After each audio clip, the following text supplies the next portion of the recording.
Jules, we're not done. We have more quick hits. Yes. Manchester United and Chelsea battle to a 1-1 draw at Old Trafford. Jules, what did Ruben Amorim learn? Did he fall asleep halfway through? Like maybe many of us. I don't know why I guess you learn that they can be disciplined at times if they want to, United. They won't score many goals, certainly in this current setup with the former manager and the current interim one. They don't create much chances.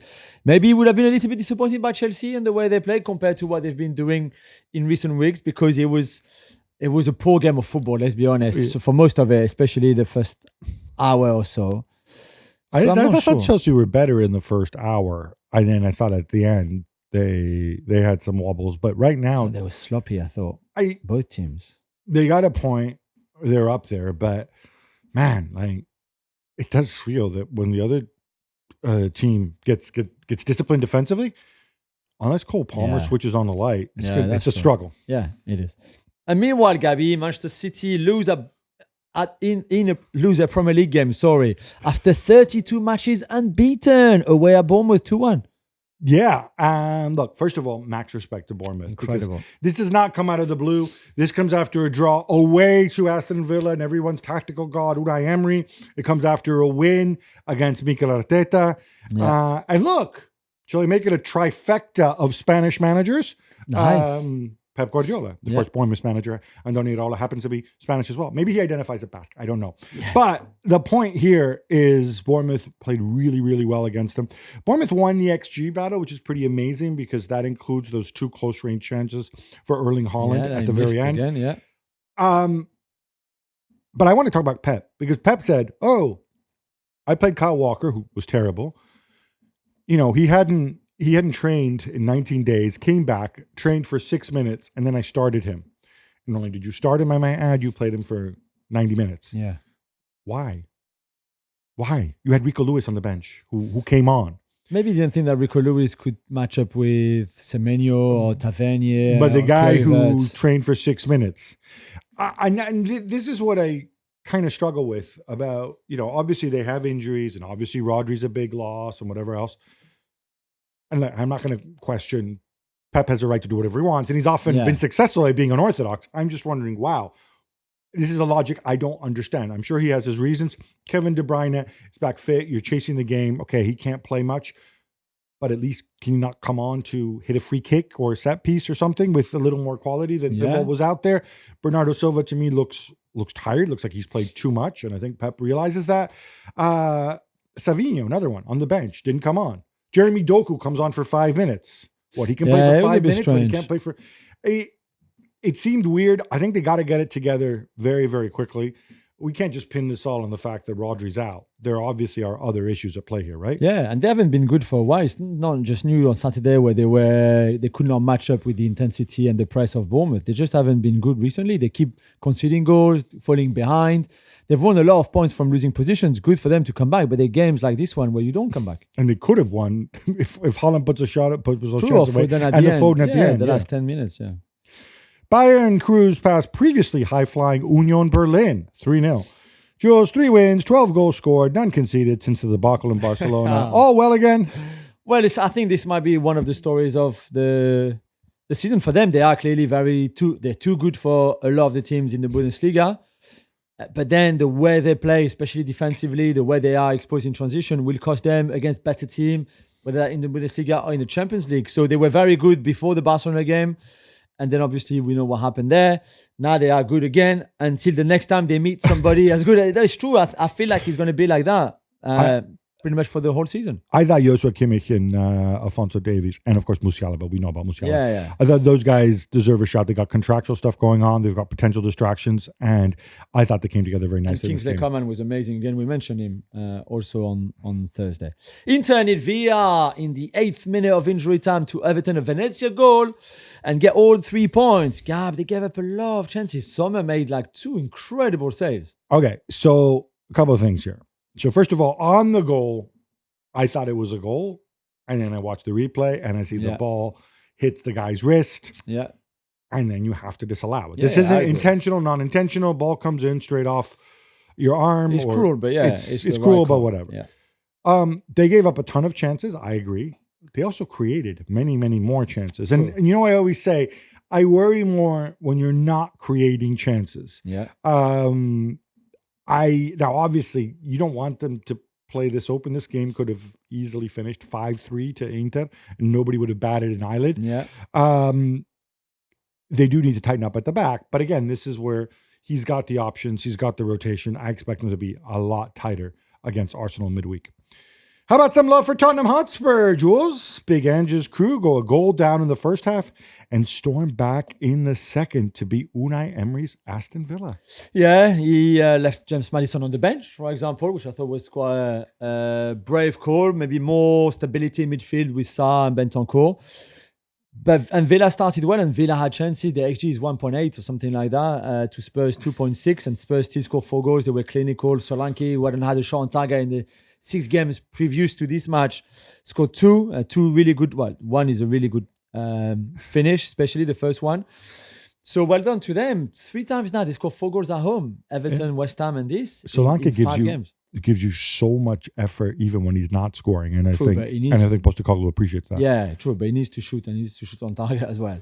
And sticking with that game, many, including himself, were shocked when Heung-min Son came off just before the hour mark. Gab, did you understand it? No, I did not. I don't understand. It's not that I don't understand that he had to come off.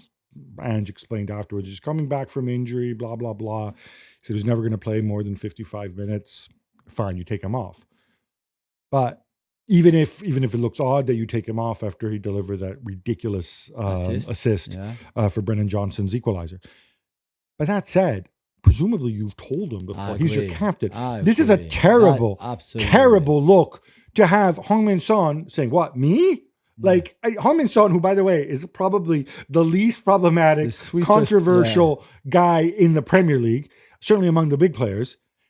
And it makes it look as if there's a miscommunication. It makes it look as if there's a thing there. I don't know if there is. And I can tell you in some ways. No, clearly I don't told him.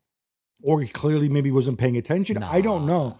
But the thing we know about Son is because Son doesn't leak things to the press, it doesn't have a camp of busybodies who leak things to the press, like some players, like some wide players I could mention in the north of England. We're never going to get Son's version of events. So this is just going to move on. Yeah. And if Spurs lose, the narrative will be, oh, look, Ange is falling out with Son. Dude, just get your story straight and execute. Ousmane Dembele scores early for Paris Saint-Germain, and Lens end up with 10 men early in the second half. A lot of chances, not much in the way of finishing for your boys. A win's a win. Would you make a Marco Asensio's audition as center forward? No, I like him as a 9. He's played there as a false 9 for most of the season. This is his position now when he's fit. It's just that lack of efficiency drives me mad. I mean, the XG was almost 3 again in that game. Even at 11 against 10, we were just... I don't know. There's a lot of really good things I think in that performance and what PSG have done through the start of the season with Luis Enrique, the fluidity, the change positions, everything like that. There's a lot of good things, but please just score more. Just take some of the chances. It's unbelievable at that level how wasteful they are in front of goals. Really. I don't want to be mean because I don't like him, but I will be mean. A year ago, Paris Saint-Germain bought Randall Colomwani for 75 million euros plus bonuses, right? Presumably, they had a chat with their highly paid manager, Luis Enrique, and said, hey, we're going to sign this Randall Colomwani fella. That cool with you? This is money we can spend on somebody else if you tell us you don't like him. I think the man has started 2 games this season. Did he suddenly get a lot worse? No, Colomwani is a Nasser Al-Khelaifi pick more than Luis Campos or Luis Enrique, and he's also a buy at that time, a signing to make Kylian Mbappe very happy to bring one of his best mates to the club, I think. Yeah, so Colomwani, he's on his way to Real Madrid next. Well, January is gone, I can tell you that for sure. Juventus continue their Jekyll and Hyde act, Gabi. They were disappointing against Parma in midweek with that 2-2 draw, so I guess they were good against Udinese at the weekend. In fact, they were good. They won 2-0. They wrapped the game up early. They still had some jitters at the back, but Gregorio to make a huge save. Lorenzo Luca hit the woodwork. But I think this is forward progress. Tim Koopmeiners started his first game, which is good, which is encouraging. Thuram with his goal, nutmeg and the finish. Khéphren Thuram looks pretty darn good.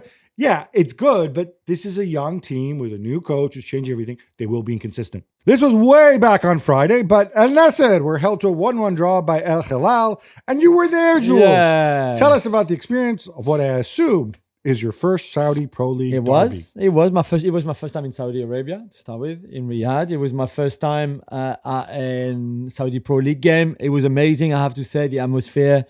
They're two of the best teams in that league, really. And Al Hilal are a really, really good team. And Nasser scored early, a lovely, lovely team goal. They've played really well, great. And then Milinkovic-Savic late on a Renan Lodi cross to make it 1-1. But it was good. It was competitive. Cristiano was there, Sadio Mane, all the big You names. tell me Cristiano was there. Give us some Cristiano nuggets. You were I mean, close enough to touch him. His back heel genius on the first goal is amazing. If you haven't seen it, he makes the whole difference. His ball to Brozovic, then to Otavio, then to Talisca. So it was great. And the atmosphere was lovely. Any pyro? Everybody, no pyro, but like just great. They've got this amazing tunnel at Al Nasser with the LED lights, and it's just it looks like a kind of a cave. It looks amazing. Instagrammable. Very much so, very much so. So no, it was. I hope I'm back soon because it was lovely. Gab, I'm sure you are a big Olivia Rodrigo fan. Any song you would like to sing? Maybe not. No. No, okay, maybe not. No, But I do appreciate her reinvention from sort of teeny bopper to sort of more soulful quasi Alanis Morissette. Okay, that's more than I know about her. Anyway, but what do you make of the abuse that she got on social media after the Ballon d'Or ceremony? So I think some of the media who were outraged by this and turned this into a story, the story being that fans of Vinicius Jr. mistake Olivia Rodrigo for Rodri. Okay. Even though I mean, Rodrigo they don't look the same, but it's the same name. Yes. I think it's a joke. I think the joke, I think they've duped some media into thinking that they're so stupid that like, oh, look, we think we can't find let me find Rodri on Instagram. And I just type in Rodri, autocorrects to Rodrigo. I guess Rodrigo is his real name, but whatever. Yeah. And like, 10 bazillion followers. Oh, must be him. You stole the Ballon d'Or from Vini. No. Those fans, I think, are stupid for getting bent out of shape over it, but whatever. Yeah. They're intelligent enough to know that Olivia Rodrigo is a different person. I think the whole notion is sort of some kind of postmodern thing where they say, well, Rodri's not on social media. You're the closest person, so we're going to vent at you. To me, there's no other. I think they're doing this tongue in cheek. This is what's wrong about the game. You don't think they're doing this tongue in cheek? Well, I just thought, or if you don't, you must be really stupid if you. I refuse to believe that. I know. Jules, this brings us to an end, but we have to come back on Thursday. Yes. The Champions League is back. How about that? Some big games. Until then, love the game, love your neighbor, love yourself.